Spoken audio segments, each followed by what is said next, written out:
तो अभी हम लोग इंग्लिश का एक इम्पॉर्टेंट रूल समझेंगे, ठीक है। इसमें देखो पहचान क्या है, पहचान में लास्ट में नेदो लिखा हुआ रहेगा। क्या लिखा हुआ रहेगा? नेदो। कोई भी सेंटेंस हम लोग बोलेंगे ना तो उसमें नेदो लिखा हुआ रहेगा। तो इसको जब हम लोग बनाएंगे, ठीक है, हमेशा इंग्लिश को इंग्लिश में ट्रांसलेट करने के लिए सबसे पहले लेट लगाएंगे। क्या लगाएंगे? लेट लगाएंगे, उसके बाद सब्जेक्ट लगाएंगे, फिर वर्ब, उसके बाद ऑब्जेक्ट। सब्जेक्ट तो आप लोग जानते ही हो, काम करने वाले को सब्जेक्ट बोलते हैं, और वर्ब जिससे हमको काम के करने या होने का समझ आए, ठीक है, तो उसको हम लोग वर्ब बोलते हैं। लास्ट में ऑब्जेक्ट रहेगा, ठीक है। अब देखो लास्ट में नेदो, यहाँ पर आप जितना सारा देख रहे हो, देखो लास्ट में नेदो है, यहाँ पर भी, यहाँ पर, यहाँ पर, यहाँ पर, सबके लास्ट में नेदो है ना। और ये सब काम भी है, ठीक है, एक क्रिया है। जाने दो, जाने का काम हो रहा है, यहाँ पर भी जाना, पढ़ने का काम, सोने का काम, दौड़ने का काम, बोलने का काम, ठीक है। तो इन सब को जिसमें लास्ट में नेदो रहेगा उसको लेट से बनाएंगे, ठीक। अब कुछ आपको वर्ड मीनिंग जानना है, जैसे मुझे का ऐसे मी होता है, ठीक है। आप लोग जानोगे कि हम लोगों को तो वी बोलते हैं, लेकिन चूँकि ये सबसे पहले यूज नहीं हो रहा है, ठीक है, तो हम लोग इस स्ट्रक्चर के लिए मुझे या मुझको आएगा तो उसके लिए क्या यूज करेंगे? मी।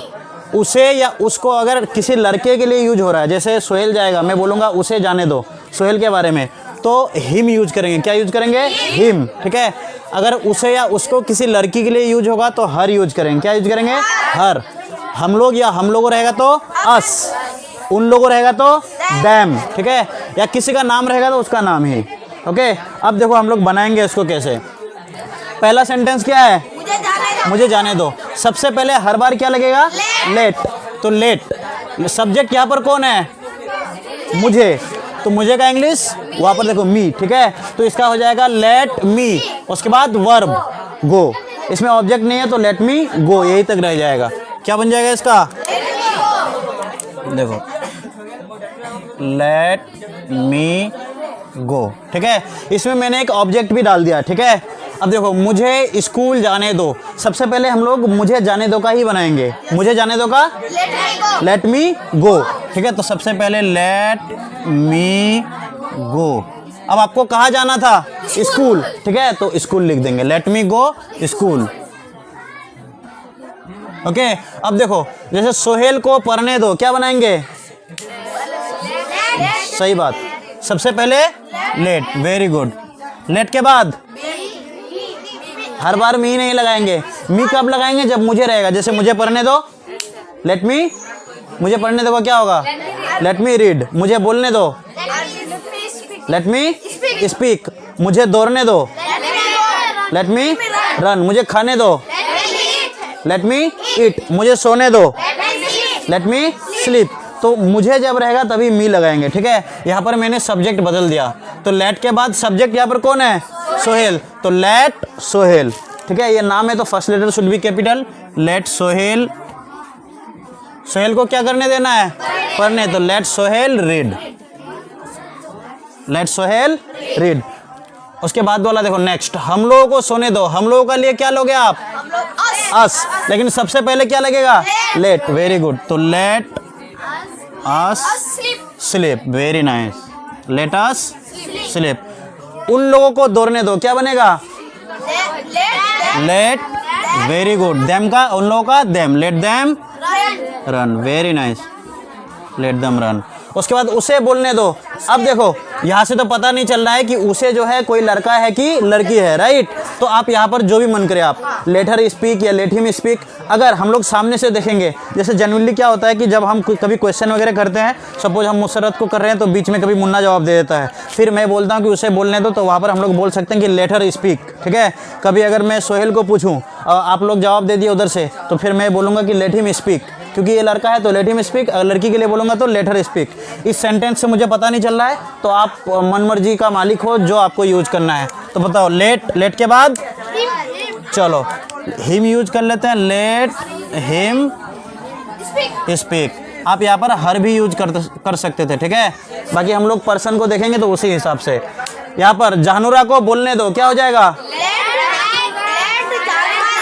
Very good, let Jahanara. No, हर के लिए उसे, ठीक है। नाम है तो नाम, यहाँ पर देखो नाम रहेगा तो नाम, तो लेट जहानुरा,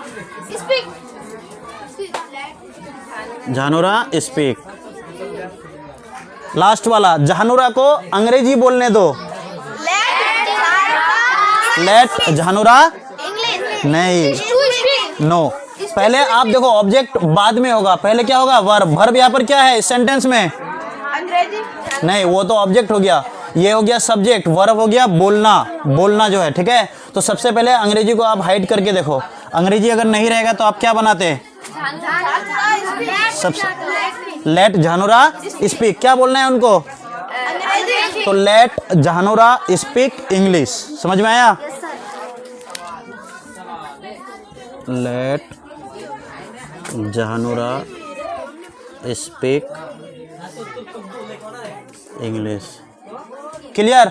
यस सर। इस तरह का आपको अपने से 20 इस तरह का वाक्य अपने से लिखना है जिसके लास्ट में ने दो रहेगा। अलग अलग इस तरह का नहीं, मुझे जाने दो, मुझे सोने दो, मुझे पीने दो, मुझे पढ़ने दो, मुझे दौड़ने दो, मुझे हंसने दो, मुझे रोने दो। खाली मुझे मुझे मुझे वाला नहीं, थोड़ा सा वैरायटी भी देना है, ठीक है। तो इस तरीके से आपको 20 अपने से बनाना है और फिर उसका इंग्लिश ट्रांसलेशन भी करना है। क्लियर? ठीक है, थैंक यू। हेलो लर्नर्स, आई मोहम्मद निजामुद्दीन। दोस्तों, मैंने इस वीडियो में जो पहचान लेट वाला यूज़ किया है, लास्ट में कोई भी क्रिया प्लस ने दो जो रहता है, तो मैंने उसका रूल इंग्लिश में बताया है late plus subject plus verb plus object. हालांकि ये सही नहीं है, क्योंकि इसमें लेट के बाद जो है सब्जेक्ट केस यूज नहीं होता है, ऑब्जेक्टिव केस यूज होता है। तो इसका सही रूल यानी करेक्ट रूल बनेगा late plus objective case plus verb one plus कोई अदर वर्ड, यानी ऑब्जेक्ट के फॉर्म में आप यूज कर सकते हैं। तो late plus objective case plus verb one plus other word, तो ये सही स्ट्रक्चर होगा इसको बनाने का। बट क्योंकि मेरे पास छोटे छोटे बच्चे थे, ज़्यादा छोटे भी नहीं, तो एक्चुअली इंग्लिश हम लोग के साइड में थोड़ा सा बच्चे इंग्लिश से थोड़ा सा दूर रहते हैं, तो उन लोगों को फिर मैं ऑब्जेक्टिव केस बताऊँ, सब्जेक्टिव केस बताऊँ, तो उन लोगों को थोड़ा सा लेंदी लगेगा। तो उन लोगों को सुविधा के लिए मैंने इसको ज़्यादा लेंदी नहीं करके सिंपली उसको बताया है कि आप इसको सब्जेक्ट के फॉर्म में यूज़ करो। बाद में जैसे वो बड़े हो जाएंगे तो फिर मैं बाद में उन लोगों को बता दूंगा कि पर्सनल प्रोनाउन का यूज अगर सब्जेक्ट के रूप में होता है तो उसको सब्जेक्टिव केस बोलते हैं, और अगर ऑब्जेक्ट के फॉर्म में होता है तो उसको ऑब्जेक्टिव केस बोलते हैं। और मैंने इस वीडियो में बताया हुआ भी है कि क्योंकि जो सब्जेक्ट है वो पहले यूज नहीं हो रहा है, पहले यूज होता तो नॉर्मल सब्जेक्ट जैसा ही रहता, चेंज नहीं होता। क्योंकि ये बाद में यूज हो रहा है, बाद में यूज हो या लास्ट में यूज हो, तो ऑब्जेक्टिव केस के फॉर्म में यूज होता है। जैसे ही का बन जाएगा हिम, सी का हर, इट का तो इट ही रहता है, यू का यू ही रहता है, दे का बन जाएगा देम। तो इस तरीके से। थैंक यू दोस्तों।